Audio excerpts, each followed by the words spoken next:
Friends, कैसे हैं आप सब लोग। तो आज हम लोग बात करेंगे टीपीएससी के जो टीसीएस टीपीएस का ग्रेड 2 का जो एग्ज़ाम होता है, त्रिपुरा सिविल सर्विस और त्रिपुरा पुलिस सर्विस का जो एग्ज़ाम होता है, उसके बारे में आज हम लोग बात करेंगे। तो ये जो एग्ज़ाम है, ये स्टेट सिविल सर्विस का एग्ज़ाम है। जैसा कि यूपीएससी का एग्ज़ाम होता है, यूपीएससी सीएससी का स्टेट लेवल नेशनल लेवल पे। तो ऐसा ही हमारे त्रिपुरा में टीपीएससी के द्वारा टीसीएस और टीपीएस का जो ग्रेड 2 एग्ज़ाम है, वो कंडक्ट होता है। ये हमारे स्टेट का मतलब most prestigious and reputed service of the state, मतलब ये हमारे स्टेट का, हमारे राज्य का सबसे ज़्यादा प्रेस्टिजियस और रेप्यूटेड एग्ज़ाम है। मतलब इसके ऊपर कोई एग्ज़ाम हमारे यहाँ नहीं होता। इसके द्वारा आप टीसीएस ऑफिसर या टीपीएस ऑफिसर बन सकते हैं। ये toughest of all the exams of the state. ये हमारे त्रिपुरा का स्टेट में जितने भी एग्जाम होता है, कॉम्पिटिटिव एग्जाम, सभी एग्जाम का सबसे ज़्यादा टफेस्ट एग्जाम ये होता है। तो आज हम लोग इसके बारे में बात करेंगे, इसको कैसे क्रैक किया जाता है और इसका पूरा कंप्लीट सिलेबस के बारे में आज हम लोग बात करेंगे। तो ये जो एग्ज़ाम है, इसमें 3 स्टेजेस होता है। 3 स्टेजेस होता है। तो पहला स्टेज है प्रीलिम्स, दूसरा स्टेज है मेंस और तीसरा स्टेज है इंटरव्यू। तो यह जो प्रीलिम्स प्रीलिम्स का जो एग्ज़ाम होता है, प्रीलिम्स में सिर्फ एक ही पेपर होता है और इसमें 200 मार्क्स का पेपर होता है। मतलब इसमें सिर्फ जीएस का पेपर होता है और ये सिर्फ 200 मार्क का पेपर होता है। और मेंस में आपका सब्जेक्टिव होता है। मेंस में आपका जीएस का 4 पेपर और लैंग्वेज का 2 पेपर, टोटल 800 मार्क्स का आपका मेंस होता है। जीएस का जो पेपर है वो 150 मार्क पर पेपर होता है, तो 4 पेपर मिला के आपका 600 मार्क। और लैंग्वेज का जो 2 पेपर होता है उसमें आपका 100 प्लस 100, तो टोटल आपका 200। तो जीएस का 600 और लैंग्वेज का 200, टोटल आपका 800 मार्क का मेन हो गया। और तीसरा जो स्टेज है वो होता है इंटरव्यू। और इंटरव्यू आपका 100 मार्क का होता है, जो कि एक पर्सनालिटी टेस्ट होता है। तो टोटल जो आपका मेरिट जो बनता है वो सिर्फ 900 मार्क्स का मेरिट बनता है, क्योंकि जो प्रीलिम्स का जो स्टेज है वो सिर्फ आपका क्वालिफाइंग है। वो इसका जो मार्क है वो आपका फाइनल मेरिट में ऐड नहीं होगा। फाइनल मेरिट में सिर्फ आपका मेंस और इंटरव्यू, ये दोनों स्टेज का मिला के सिर्फ 900 मार्क का आपका फाइनल मेरिट बनता है। तो आपको इसी 900 मार्क में आपको फोड़ना है। और तो ये जो डिसाइडिंग फैक्टर जो होता है ये मेंस होता है। मेंस के मार्क के ऊपर अ, आपका सिलेक्शन या आपका रैंक सभी इसी मेन के एग्जाम के ऊपर डिसाइड होगा, क्योंकि प्रीलिम्स का जो एग्जाम है वो सिर्फ क्वालिफाइंग है। मतलब इसमें स्टूडेंट्स को या कैंडिडेट्स को मतलब निचोड़ा जाता है और रिफाइन किया जाता है। जो प्रीलिम्स क्वालिफाई करेगा वही मेंस के लिए बैठ सकता है। तो अभी हम देखेंगे कि ये जो प्रीलिम्स का जो स्टेज है इसमें क्या क्या है। तो प्रीलिम्स का जो पेपर है ये 200 मार्क का होता है और इसमें 200 मार्क और 200 क्वेश्चन होता है। तो हर एक क्वेश्चन एक 1 मार्क का होता है और इसमें टाइम आपका 2 hours 30 minutes होता है। और ये सब प्रीलिम्स जो है ये एमसीक्यू या ऑब्जेक्टिव टाइप पेपर होता है। तो ये रहा आपका प्रीलिम्स। इसके बाद हम देखते हैं मेंस। मेंस में आपका टोटल 8 पेपर होता है, सॉरी 6 पेपर होता है। इसमें लैंग्वेज पेपर आपका 2 है, लैंग्वेज पेपर 1, लैंग्वेज पेपर 2, आपका टोटल पर पेपर का आपका वो 100 मार्क, तो टोटल आपका 200 मार्क का आपका लैंग्वेज पेपर। और जीएस का आपका 4 पेपर होता है, पेपर 1, पेपर 2, पेपर 3 और पेपर 4। और पर पेपर आपका 150 मार्क होता है। यह 100 है लेकिन ये 150 मार्क का होता है। तो आपका ये टोटल हो गया आपका 600। तो टोटल आपका 200 और 600 मिला के आपका 800 आपका टोटल मेंस का मार्क हो गया। तो लैंग्वेज पेपर दो है, जो आपका 200 मार्क है दोनों मिलाकर। और जीएस पेपर आपका 4 है जो 600 मार्क है आपका दोनों मिलाकर। इसके बाद हम अभी ये सभी पेपर्स का डिटेल सिलेबस एनालिसिस करेंगे। तो पहला आपका हो गया लैंग्वेज पेपर 1, जिसका टोटल मार्क है आपका 100 मार्क। तो इसमें आपका सिर्फ 3 ही टॉपिक होता है, एक होता है एसे, एक रिपोर्ट राइटिंग और एक प्रेसी राइटिंग। तो एसे जो होता है ये 40 मार्क का होता है, लेकिन इसमें 2 एसे आता है, हर एक एसे 20 मार्क, तो 20-20 आपका हो गया 40 मार्क। इसके बाद आपका हो गया रिपोर्ट राइटिंग, जो 30 मार्क का एक रिपोर्ट राइटिंग आपको लिखना होता है। और लास्ट में हो गया आपका प्रेसी राइटिंग, जो जो भी आपका 30 मार्क का होता है। लेकिन इन सब में अच्छी बात यह है कि इनमें वर्ड लिमिट दिया रहता है, मतलब 20 मार्क का आपका 400 वर्ड के अंदर लिखना है। जो ये ऐसे जो होता है 20 मार्क का, तो इसमें हर एक ऐसे आपको 400 वर्ड में लिखना होता है। तो ये बहुत अच्छी बात है, क्योंकि अगर आपको वर्ड लिमिट दिया जाएगा तो आपको लिखने में या आंसर करने में आपको आसानी होती है। इसके बाद आपका हो गया लैंग्वेज 2। तो लैंग्वेज लैंग्वेज पेपर 2 जो है वो भी आपका टोटल 100 मार्क है, और इसमें 2 सेक्शन आता है। सेक्शन 1 जो है वो आपका इंग्लिश कॉम्प्रिहेंशन है, और ये सभी के लिए कंपलसरी है, मैंडेटरी है, ये आपको देना ही देना है। लेकिन लैंग्वेज सॉरी सेक्शन 2 में जो है, इसमें आपको 3 ऑप्शन मिलता है। पहला ऑप्शन है बंगाली का, दूसरा ऑप्शन कॉकबोरोक का, और तीसरा ऑप्शन ऑल्टरनेटिव इंग्लिश का, और ये आपका 50 मार्क का। ये जो सेक्शन 1 का जो इंग्लिश कॉम्प्रिहेंशन है ये आपका 50 मार्क का, और सेक्शन 2 का जो आपका ऑप्शनल है, चाहे बंगाली हो या कॉकबोरोक हो या अल्टरनेटिव इंग्लिश हो, ये भी आपका 50 मार्क का। तो टोटल आपका 100 मार्क का ये लैंग्वेज पेपर 2। तो ये जो लैंग्वेज पेपर 2 जो है, इसमें भी आपको अ, सिर्फ कॉम्प्रिहेंशन या ग्रामर होता है। और ये अल्टरनेटिव इंग्लिश का जो ऑप्शन है यहाँ सेक्शन 2 में, इसमें आपको प्रोज है, पोएट्री है, और भी बहुत सारे हैं। तो मतलब बहुत सारे स्टूडेंट्स ये बोलते हैं कि हमें बंगाली से अल्टरनेटिव इंग्लिश बहुत मतलब आसान लगता है, क्योंकि उसमें स्कोर करना और उसका जो सिलेबस है वो बहुत ही अच्छी तरीके से डिफाइन किया गया है। लेकिन बंगाली या ककबर्ग जो है वो इतना ज्यादा स्कोरिंग नहीं है, लेकिन अल्टरनेटिव इंग्लिश जो है वो बहुत ही अच्छी तरीके से आप उसको उसमें स्कोर कर सकते हैं। तो ये रहा आपका लैंग्वेज 1 और लैंग्वेज 2। आप देखते हैं जीएस का सिलेबस। तो जीएस का पहला जो पेपर है वो आपका 150 मार्क का आपका पेपर है। सभी जीएस का पेपर आपका 150 ही रहेगा। तो इसमें आपका 6 सेक्शन है, section A B C D E F।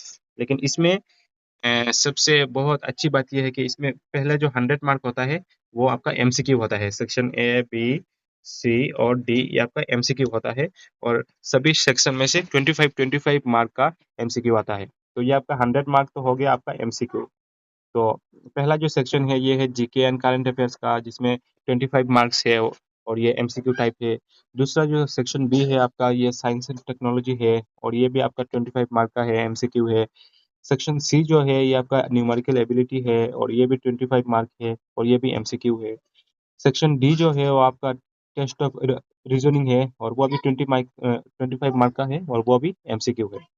और सेक्शन ई और एफ जो होता है वो आपका सब्जेक्टिव होता है। मतलब ये सेक्शन ई और एफ जो मिलाकर आपका 50 मार्क होता है, ये 50 मार्क आपका सब्जेक्टिव होता है। तो इसमें सेक्शन ई में जो है आपका वो एनवायरनमेंट कंजर्वेशन एंड डिग्रेडेशन, जो 25 मार्क होता है और सब्जेक्टिव होता है। और सेक्शन एफ में आपका होता है सिक्योरिटी एंड डिजास्टर मैनेजमेंट, जो कि आपका 25 मार्क है, और वो भी आपका सब्जेक्टिव होता है। तो ये जो आपका जीएस पेपर 1 है, इसमें आपका एमसीक्यू का वेटेज आपको ज्यादा मिलेगा। तो इसमें मतलब स्टूडेंट्स को राइटिंग में, आंसर राइटिंग में ज्यादा दिक्कत नहीं होता, क्योंकि 100 मार्क आपका ये एमसीक्यू है, लेकिन टाइम आपका वही 3 आवर्स है। तो इसमें स्टूडेंट को बहुत फायदा होता है। सिर्फ 50 मार्क का आपका आंसर राइटिंग करना पड़ता है, लेकिन ये जो एमसीक्यू है वो भी बहुत टफ होता है, और अगर आपका कॉन्सेप्ट पूरी तरीके से नहीं होगा तो ये आप एमसीक्यू आंसर नहीं कर पाएंगे। अब देखते हैं हम जीएस 2 का पेपर। जीएस 2 में भी आपका 150 मार्क है टोटल, और इसमें आपका 5 सेक्शन है, और ये आपको पूरी तरीके से सब्जेक्टिव है। लेकिन कुछ कुछ 5 या 10 ऐसा कुछ एमसीक्यू है, लेकिन ये पूरी तरीके से आपका सब्जेक्टिव पेपर है। तो ये बेसिकली हिस्ट्री और जियोग्राफी, ये दो दो सब्जेक्ट का ये पेपर है। तो सेक्शन ए में आपका मॉडर्न हिस्ट्री ऑफ इंडिया है, ये आपका 50 मार्क का हो गया। सेक्शन बी में आपका हिस्ट्री ऑफ त्रिपुरा है, ये आपका 20 मार्क का हो गया। सेक्शन सी में आपका Indian socio cultural heritage with special reference to Tripura, ये भी आपका 30 मार्क का हो गया। सेक्शन डी में है आपका जियोग्राफी ऑफ इंडिया, जो कि आपका 35 मार्क का है। और सेक्शन ई में है आपका जियोग्राफी ऑफ त्रिपुरा, जो आपका 15 मार्क का हो गया। तो ये जीएस पेपर 2 जो है, इसमें आपका त्रिपुरा का वेटेज मतलब अच्छी खासी एक वेटेज है। यहाँ पे आपका जियोग्राफी ऑफ त्रिपुरा 15 मार्क का है, और फिर आपका हिस्ट्री ऑफ त्रिपुरा भी 20 मार्क का है।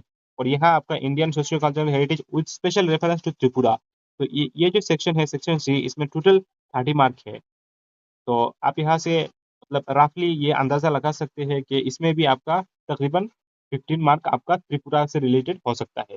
तो आपका इसी जीएस पेपर में आपका त्रिपुरा रिलेटेड ये 20 मार्क और ये 15 मार्क और ये 15 मार्क तकरीबन 50 मार्क 60 मार्क आपका 50 मार्क आपका त्रिपुरा रिलेटेड हो गया।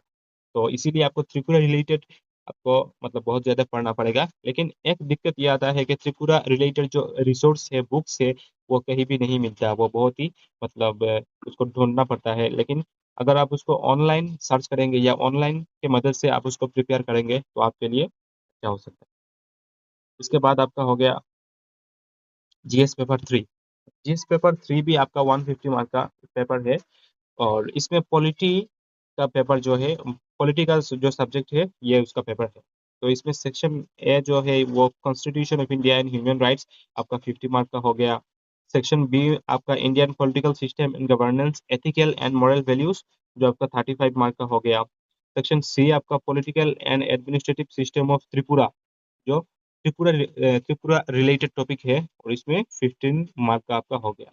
इसके बाद आपका इंडियन फॉरेन पॉलिसी जो है, वो आपका 25 मार्क का हो गया। इसके बाद सेक्शन ई जो है आपका international relations and their role in world peace, जो आपका 25 मार्क का हो गया। तो इसमें त्रिपुरा रिलेटेड जो टॉपिक है वो बहुत ही कम है, सिर्फ 15 मार्क का है, political and administrative system of Tripura. और वो भी इसका जो सिलेबस है वो बहुत ही प्रिसाइज दिया हुआ है।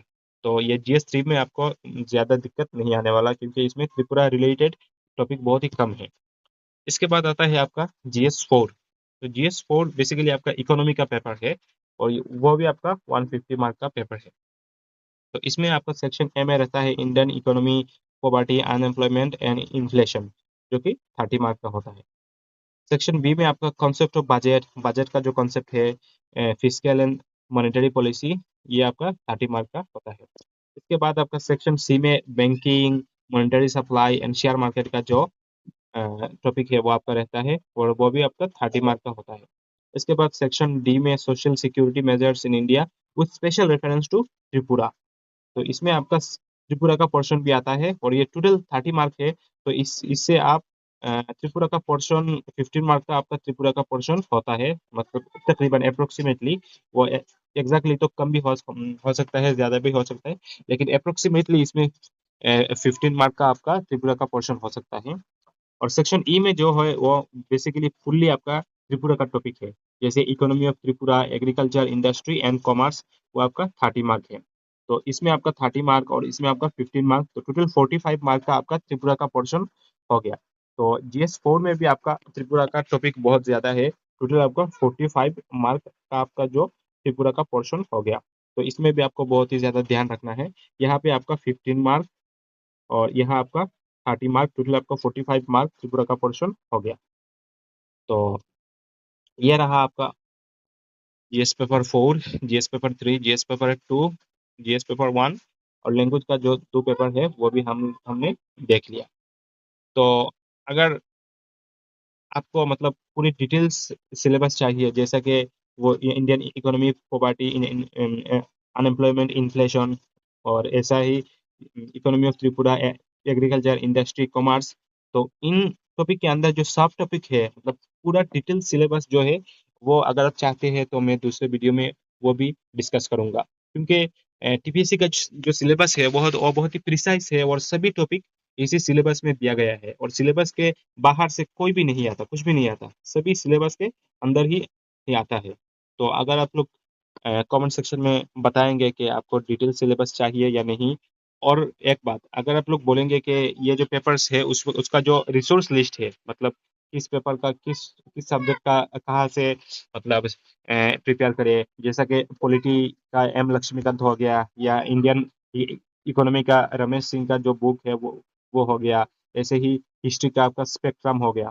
तो अगर आप लोग बोलेंगे तो मैं डिटेल्स रिसोर्स लिस्ट के बारे में दूसरा एक वीडियो में बात करूंगा। तो आप लोग कमेंट में बोलिएगा कि वो जो डिटेल सिलेबस और रिसोर्स लिस्ट, वो रिसोर्स लिस्ट में त्रिपुरा का रिसोर्स के बारे में भी मैं बात करूंगा, और ओवरऑल जो रिसोर्स लिस्ट है उसके बारे में भी बात करूंगा। तो आप लोग कमेंट में ये मुझे बोलिएगा। तो अभी ये आपका है how to get TCS TPS exam. तो ये जो टीसीएस टीपीएस एग्जाम है वो हमें कैसे क्रैक करना है, तो इसके बारे में आपको तीन बातें ध्यान में रखना है, तीन स्टेप्स। अगर आप बिगिनर है और आप अभी शुरू करना चाहते हैं, मतलब कि आपने अभी तक शुरू नहीं किया है, तो आपको तीन चीजें आपको ध्यान में रखना होगा। पहली चीज, पहले ही आप त्रिपुरा का जो टीपीएससी का जो वेबसाइट है उसमें जाइए और उसका कंप्लीट सिलेबस आप डाउनलोड करके कंप्लीट सिलेबस आप डाउनलोड करिए, और सिलेबस को डाउनलोड करके गौर से देखिए, क्योंकि टीपीएससी का जो सिलेबस है वो बहुत ही प्रिसाइज और बहुत ही मतलब अच्छी तरीके से सभी चीजें डिटेल में दिया हुआ है। तो सिलेबस के बाहर से आपको कोई भी चीज दिखने को नहीं मिलेगा, तो आपको वो सिलेबस अच्छी तरह से दिखना है। अगर आप सिलेबस को देखोगे तो आपको पता चल सकता है क्या कि मैं ये कर पाऊंगा या नहीं, मैं ये सब्जेक्ट पढ़ पाऊंगा कि ये जो इकोनॉमी है, पॉलिटी है, हिस्ट्री है, जियोग्राफी है और बाकी जो सब्जेक्ट है ये मेरे से होगा या नहीं। तो अगर आप सिलेबस को देखोगे, सिलेबस को एनालाइज करोगे, तो आप ये बोल सकते हैं। दूसरा जो स्टेप है वो आपको प्रीवियस ईयर जो क्वेश्चन है, मतलब पीवाईक्यू जो है, जो पिछले साल या उससे भी पिछले साल जो एग्जाम हुआ है उसका जो क्वेश्चन पेपर है वो आपको गो थ्रू करना है। क्योंकि अगर आप पीवाईक्यू देखोगे तो आपको बहुत ही ज्यादा कॉन्फिडेंस बिल्ड हो सकता है। क्योंकि अगर किसी भी एग्जाम हो, चाहे ये टीपीएससी टीसीएस का एग्जाम हो या एसएससी का एग्जाम हो, कोई भी एग्जाम हो, पहला जो बेसिक चीज है वो सिलेबस है और पीवाईक्यू है। क्योंकि पीवाईक्यू को देखने से आपको कॉन्फिडेंस बिल्ड होता है कि मैं ऐसा एग्जाम आएगा, ऐसा क्वेश्चन आएगा, मुझे ऐसा क्वेश्चन अटेम्प्ट करना होगा, मुझे ऐसा आंसर लिखना होगा। तो पहले आपको पीवाईक्यू डाउनलोड करना है और पीवाईक्यू देखना है। और खास बात यह है कि हमारे जो टीपीएससी का जो टीसीएस का जो नई सिलेबस आया है 2018 में, तो 2018 में नए सिलेबस आने के बाद सिर्फ तीन ही एग्जाम हुआ है। 2019 में एक एग्जाम हुआ है, 2020 में और 2021 में एक एग्जाम हुआ है, और 2023 और 24 में एक एग्जाम हुआ है। तो ये थ्री एग्जाम पेपर, आपको तीन एग्जाम का जो पेपर है, 2019 में जो एक एग्जाम हुआ है, 2021 में एक एग्जाम हुआ है, और 23-24 में जो एक एग्जाम हुआ है, ये तीनों एग्जाम का आपका पीवाईक्यू डाउनलोड करना है। और ये तीनों एग्जाम का पीवाईक्यू आपका टीपीएससी का ऑफिशियल वेबसाइट पे दिया हुआ है। और तीसरा जो स्टेप है वो आपको, अगर ये दोनों स्टेप आपने कंप्लीट कर लिया और आपने ये मतलब रियलाइज कर लिया कि मैं कर सकता हूँ और मुझे प्रिपरेशन करना चाहिए, तो फिर आप एनसीईआरटी से शुरू करेंगे। क्योंकि एनसीईआरटी बेसिक बुक है। चाहे आपका इकोनॉमी हो, चाहे आपका पॉलिटी हो, चाहे आपका इकोनॉमी हो और चाहे आपका जियोग्राफी हो, सभी के लिए, और चाहे आपका हिस्ट्री भी हो, सभी टॉपिक के लिए आपका एनसीईआरटी बेसिक बुक है और आपको एनसीईआरटी से ही शुरू करना है। क्योंकि अगर आप एनसीईआरटी एक बार गो थ्रू कर लेंगे तो आपको मतलब टॉपिक के बारे में बहुत ही ज्यादा आइडिया हो जाएगा। तो ये आपका बेसिकली तीन स्टेप है जो आपको, अगर आप बिगिनर है, आप शुरू करना चाहते हैं, तो ये तीनों स्टेप आपको फॉलो करना चाहिए। पहला, आप टीपीएससी के वेबसाइट से आप कंप्लीट सिलेबस डाउनलोड करिए। दूसरे, आप सिलेबस को देखने के बाद आप जो पीवाईक्यू है, प्रीवियस ईयर क्वेश्चन है, वो भी डाउनलोड करके देखिए।